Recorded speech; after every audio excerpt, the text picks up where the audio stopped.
Go ahead and speak. Hello. Yes. Assalamu alaikum wa rahmatullahi wa barakatuh. What is going on, brothers and sisters? It's Daniel here, and we're back here again today with Dad. And today, Dad, we have Asim Al-Hakeem. Asim Al-Hakeem. He's actually of Indonesian origin, I believe. And he has studied, I believe he has a degree in... But he has this kind of online platform where people call in on a live show and ask him questions related to Islam and mostly, like I told you earlier, like fiqh questions. So, fiqh, what is the English word for that? Procedural? Kind of, yeah. That's a good way to put it. Yeah, I can't think of the English word, but just like kind of, I want to say like semantics, like just really like nitty gritty kind of details, stuff like that.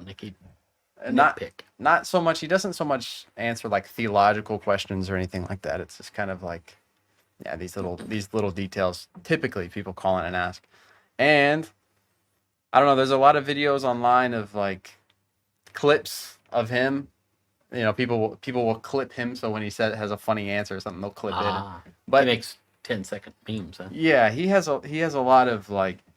So occasionally he'll have like a really hot take that's pretty funny because he also does counseling, and I think through counseling he's kind of learned like when people need to like get slapped in the face and like wake up, like what are you talking about? What are you doing? You know? What I mean? Yeah. So he'll occasionally like lay it on people, and it's pretty funny. Yeah. But like Dr. Phil. Kind of, yeah. He's like the Muslim Dr. Phil. There you go. That's kind of, yeah. Yeah. I never thought of that. That's kind of what he is. Yeah, he gives stern takes. How's that working for you? Yeah, exactly. Dr. Phil, yeah.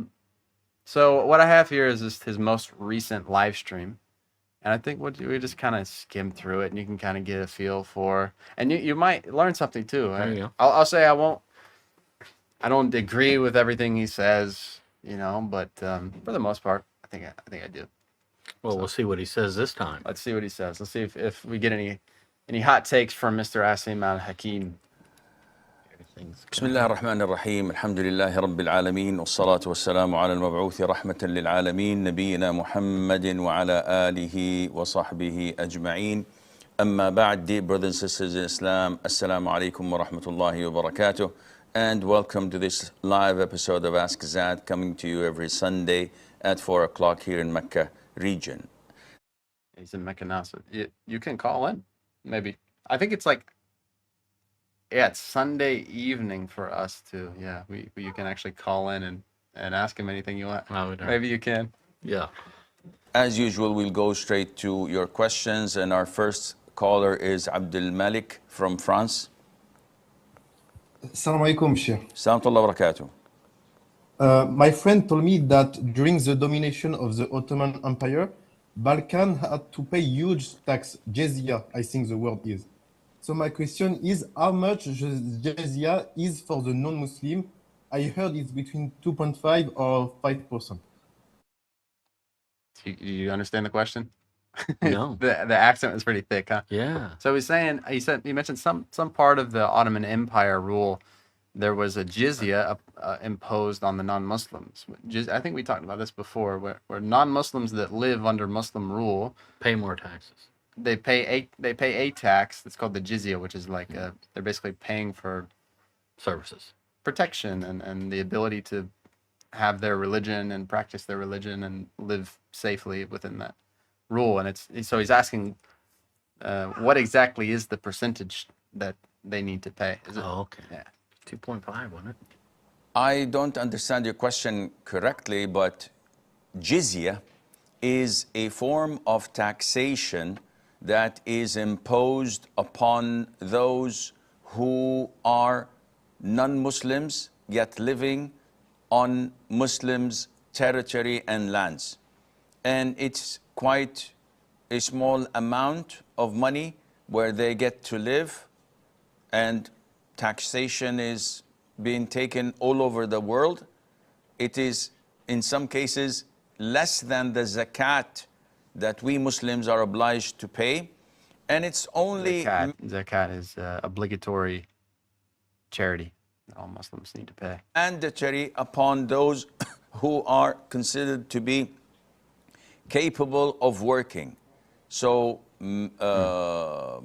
women, children, and the likes are not obliged to pay jizya. Only capable men who are at the working age are those who are considered to be supposed to pay the jizya. The percentage, I don't actually know it, but it is mentioned in the books of fiqh, and Allah knows best. Qasim from Qatar. Did you learn anything there? Mm. Yeah. So it's kind of cool. Islam is such a cool religion. Even when you go into the details, and like, oh, it just always makes sense. It's like, oh yeah, that's good. And they're like, cause people will take it out of context and be like, Muslims make non-Muslims pay money or else they kill them. Like they'll say that, and it's like, yeah, I guess, yeah, but like the amount is so low, and it's like children don't have to pay, women don't have to pay, only working men, and the amount is not even high. Right. It's, I mean, you are doing the same thing. What do you think is going to happen to you if you stop paying the IRS? What do you think is going to happen? They're gonna come after me. Qasim. Uh-oh. Technical difficulties on Ubay line from 3. Tunisia. Skip. Hello. Hello? He said, Qasim. Yes, Sheikh. Assalamu alaikum. Alaikum salam. You took too long, akhi. Oh, sorry, Sheikh. I'm new at the app. Yes, what can I do for you?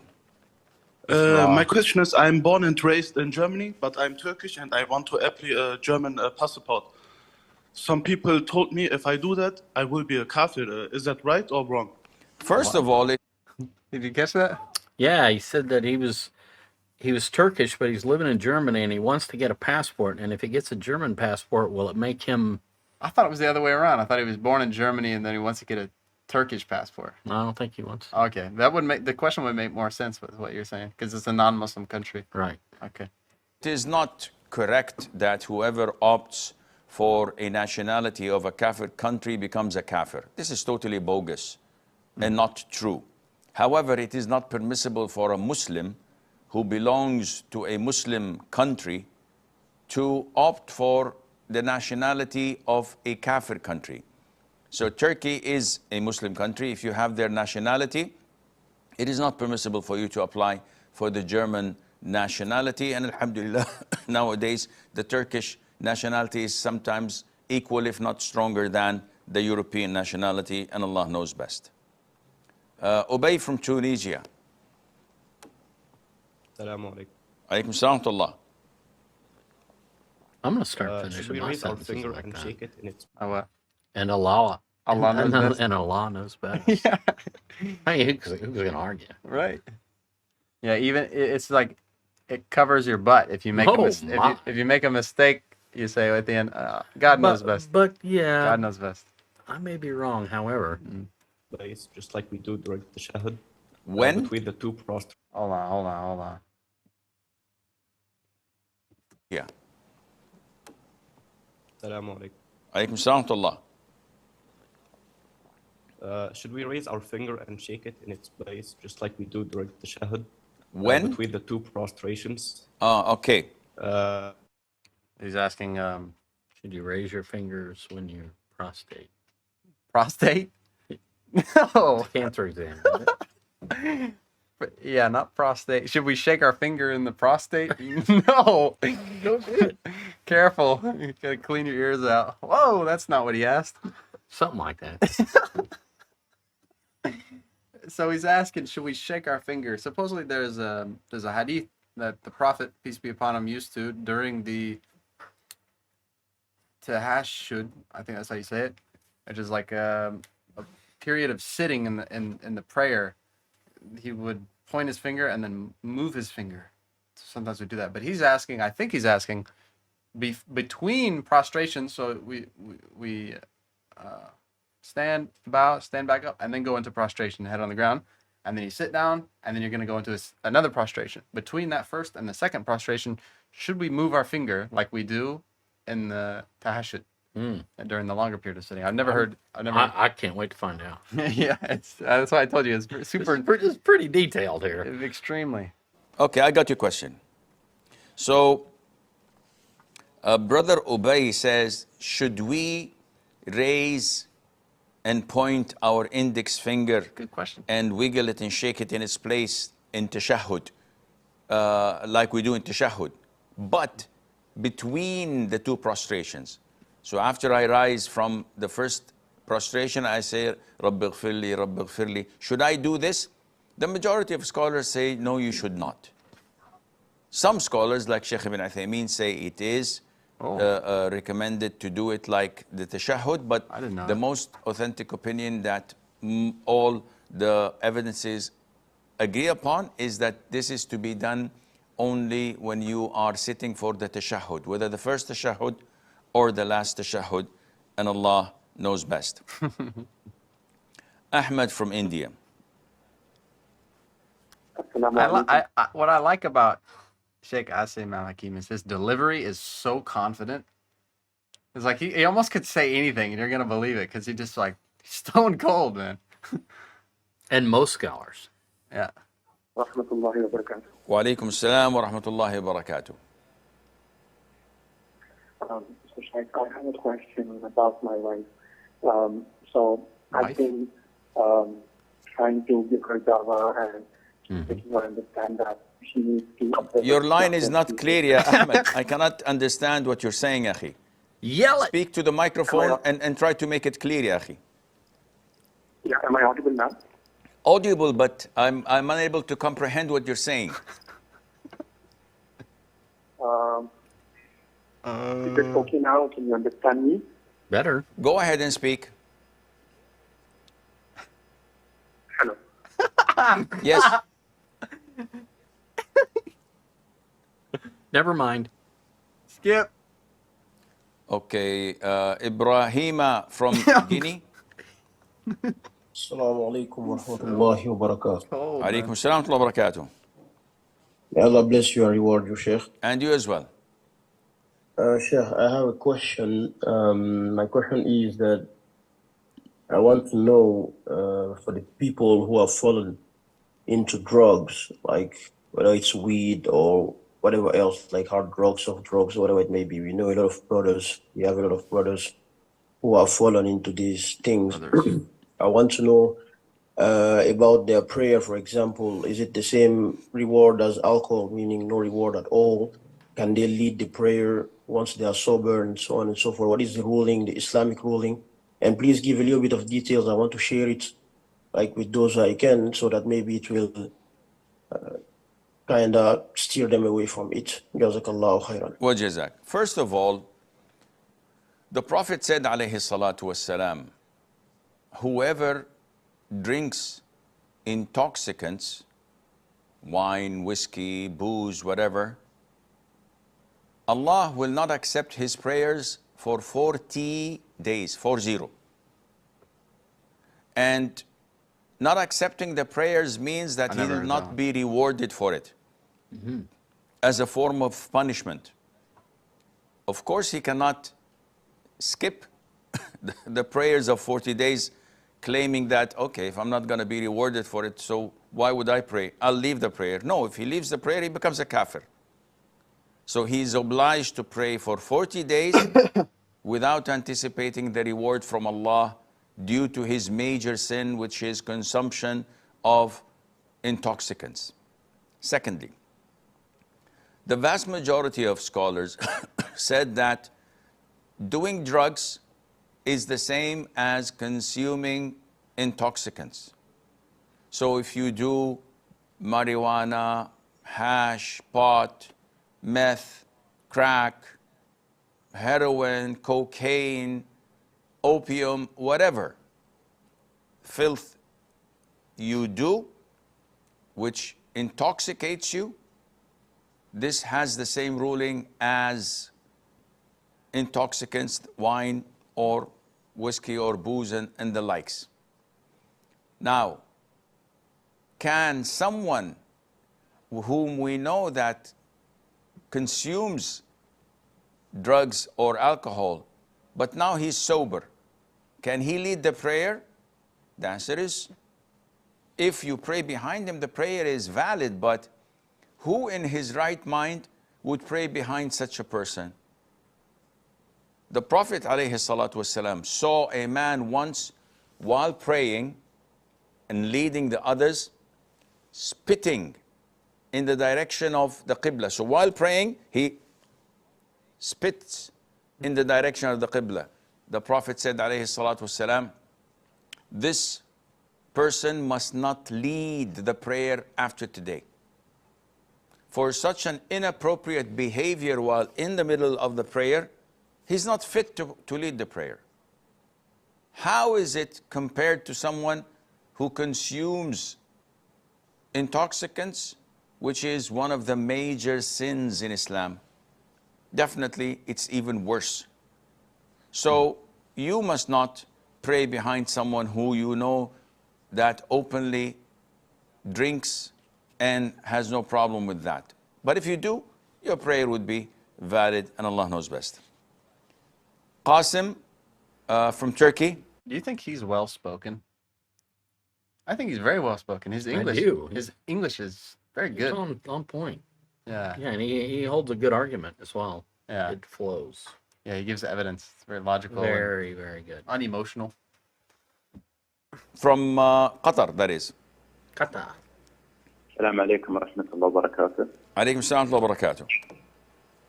فضيلتكم, I wanted some clarification on يوم الميثاق or علم الذر and the oath that we gave. This is with reference to Ayah 172 of Surah Al-A'raf. Allah يجزاك خير. وجزاكم. I would refrain from answering your question, Brother Qasim, because if I don't have full information of it that I can recall and stand by, I would not risk it. So you can call me on my mobile phone when I'm home so that I can look it up and answer you, inshallah, some other time. Muhammad from Bangladesh. Assalamu alaikum wa rahmatullahi wa barakatuh, Sheikh. Wa alaikum assalam wa rahmatullahi wa barakatuh. Now, Labran to Afir. Ameen, and you as well. In Sunan Abi Dawud 560 Hadith, I read that whoever performs prayer in the jungle is probably 50 times more better than the person who prays in alone.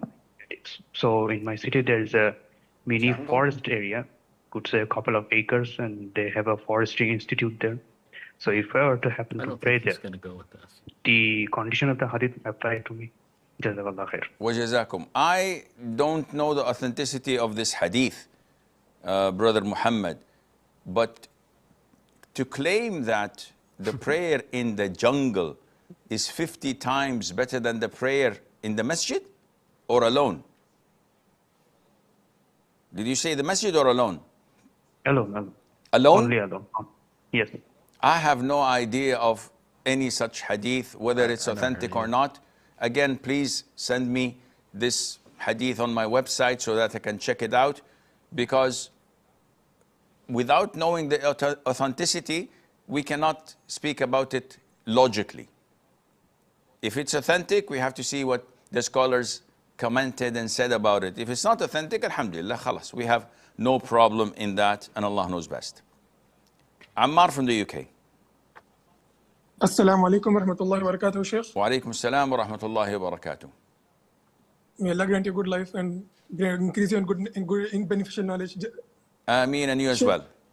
Sheikh, my question is, I started reading some Islamic books like Mukhallas al-Fiqh and Al-Mulakhas al-Fiqhi. Al-Mulakhas al-Fiqhi. Mulakhas al-Fiqhi and Masail al-Jahiliyyah and Kashf al-Shubuhat and such books. But my question is, when I read them, because I have a lot of books, I want to start getting into the knowledge of Islam. When I read one book and I move to the other book, I forget the book that I read before. So I wanted your advice or your help on what to do so that I can retain the knowledge of the previous book, because I have a lot of books and I want to study all of them, but I forget what I read before. Ammar, this is human nature, akhi. Alhamdulillah, we're not machines. This happens to all of us. When we read something, we tend to forget a great deal of it when we move to something else. This is human beings. We tend to forget. But students of knowledge usually note down beautiful tips and issues that they've learned. So a lot of students of knowledge use this methodology. When they go through a book, if they go in, for example, page 5, and they find something nice, they highlight it, and at the back or at the front of the book where there are empty pages, they write page 5 and a summary of the point they have noted or learned. And then after finishing reading the book, they would have probably filled a page or 2, or maybe more. When they come back 5-6 months later to the book, instead of going through it, they just scroll down the issues that they've learned and they found it amusing, and it refreshes their memory, so they go and check it, and it cements itself time after time. So I hope that this would a good answer. be... That question was kind of funny. Yeah. And I read it and then I just forget it. yeah, I would have just been like, dude, that's normal.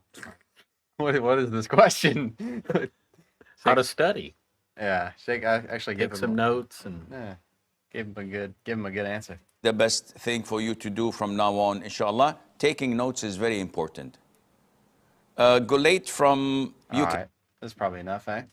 yeah, I remember it's kind of like when I started college. You know, I went to school and I was like, oh, I didn't know what it was. I didn't know how to study.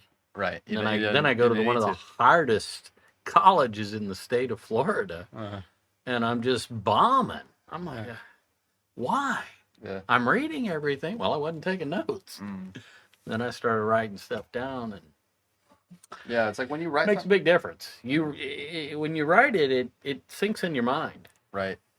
It like makes you think about the thing that you're writing for a longer time. Because if you just think about something that's there and then it's gone.